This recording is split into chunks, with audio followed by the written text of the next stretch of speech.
पाकिस्तान के मशहूर मारूफ सहाफ़ी हामिद मीर जो जियो टीवी का कैपिटल टॉक शो चलाते थे, उन्हें ऑफ एयर कर दिया गया है। यानी उन्हें कैपिटल टॉक शो जियो टीवी के ऊपर होस्ट करने से मना किया है और मना किया है जियो टीवी की मैनेजमेंट ने। हामिद मीर ने भी पत्रकारों से बात करते हुए ये कहा कि मुझे जियो टीवी की मैनेजमेंट ने कहा है कि आप कैपिटल टॉक शो जो है वो होस्ट नहीं करेंगे। उन्होंने कहा बहुत प्रेशर है। प्रेशर इसलिए भी है क्योंकि उन्होंने कोई प्रोटेस्ट किया था और उस प्रोटेस्ट के चलते ज़बरदस्त प्रेशर है। वो प्रोटेस्ट कहाँ से आ रहा है हामिद मीर ने वो नहीं बताया। जियो न्यूज़ मैनेजमेंट का जहाँ तक ताल्लुक है, उन्होंने कहा कि मीर को शो से हमने हटा दिया है, वो शो होस्ट नहीं करेंगे। और ये भी बात आ रही है कि जियो की मैनेजमेंट को जबरन कहा गया कि मीर को आप हटा दें। सिर्फ इतना ही नहीं हुआ, पिछले हफ्ते पाकिस्तान के एक और पत्रकार असद अली तूर, वो देश की जो सरकार है, वहाँ की जो मिलिट्री है, वहाँ की जो आर्मी है, उसको लेकर बहुत क्रिटिकल किस्म के आर्टिकल्स लिख रहे थे।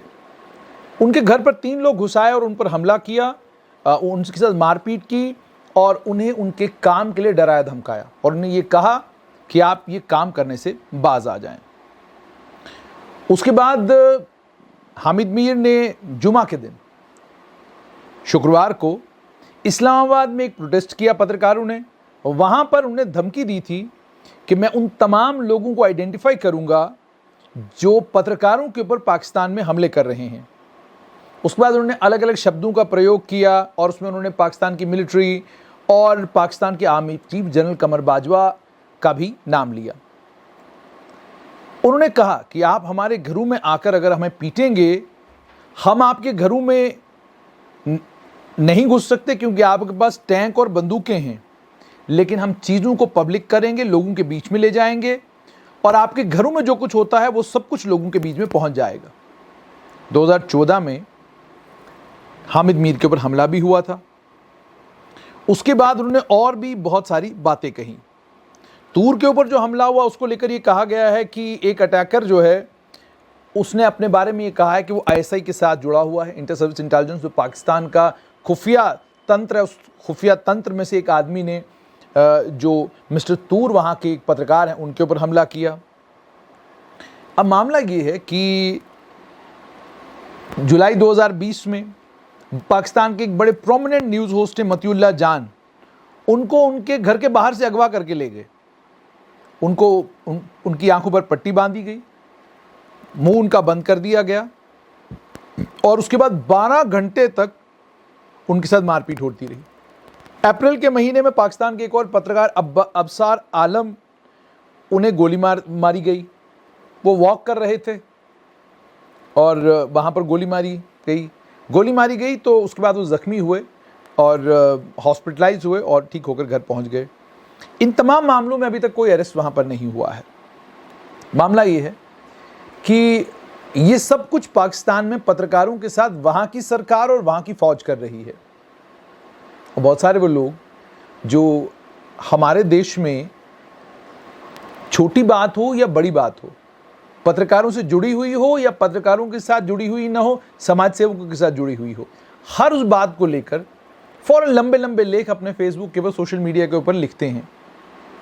पाकिस्तान में पाकिस्तान की फ़ौज, पाकिस्तान की आर्मी और पाकिस्तान की सरकार वहाँ के पत्रकारों के साथ क्या कुछ कर रही है, वहाँ पत्रकारों को पत्रकारिता की कितनी आज़ादी है, इन तमाम चीज़ों से आपको समझ आ गई होगी।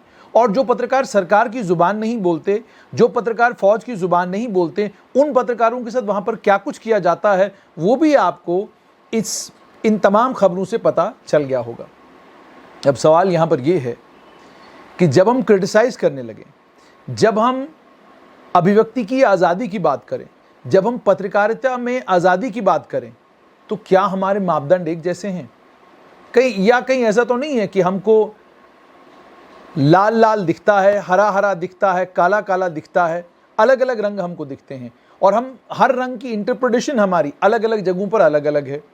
मिसाल के तौर पे जम्मू में आप लाल रंग देखेंगे तो कोई पूछेगा क्या मतलब है इसका, हालात ख़राब हैं।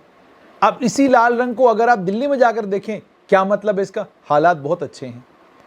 आप सब्ज कलर को देखते हैं जम्मू कश्मीर में, हालात बहुत अच्छे हैं।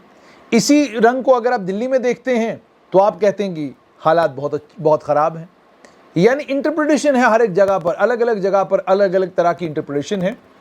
और बात बनानी हो तो कुछ मामलों में हम बात बनाने में अग्रसर रहते हैं, मौका ढूंढते हैं कि हम बात बनाएं फ़ौरन, और कुछ मामलों में हम खामोशी इख्तियार कर लेते हैं। हम कहते हैं इस मामले में नहीं बोलना, क्योंकि इस मामले में अगर हमने बोला हम एक्सपोज हो जाएंगे, लोगों को पता चल जाएगा कि हम वन साइडेड हैं, हमें एक तरफ का ही दिखता है, दूसरी तरफ का बिल्कुल नहीं दिखता।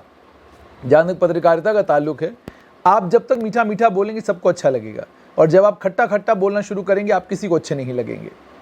लेकिन अगर आप पत्रकारिता करते समय एक बैलेंस के साथ चलते हैं कि आप ना तो दाईं तरफ जा रहे हैं ना बाईं तरफ जा रहे हैं, जो खबर है उसको खबर की तरह पेश कर रहे हैं, और जहां पर आपको लगता है कि सरकार कहीं कुछ कमी कमजोरी है सरकार की और उसको भी सरकार को आड़े हाथों लेते हैं, तो मुझे लगता है पत्रकारिता यही है, इसी चीज़ को पत्रकारिता कहते हैं।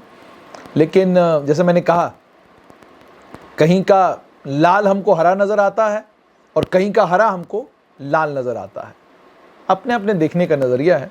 उम्मीद है आप लोग अब फेसबुक के ऊपर, ट्विटर के ऊपर जब ट्वीट करने की बारी आए ना, तो इन मामलों पे भी ट्वीट किया करें। यहाँ पर भी अभिव्यक्ति की आज़ादी को बहुत बड़ा ख़तरा है, और अभिव्यक्ति की आज़ादी यहाँ पर भी अंडर अटैक है। मुझे उम्मीद है कि आप इस अटैक को लेकर भी चिंतित होंगे, और आपका ट्वीट भी आएगा और आप फेसबुक के ऊपर लंबा सा लेख भी लिखेंगे।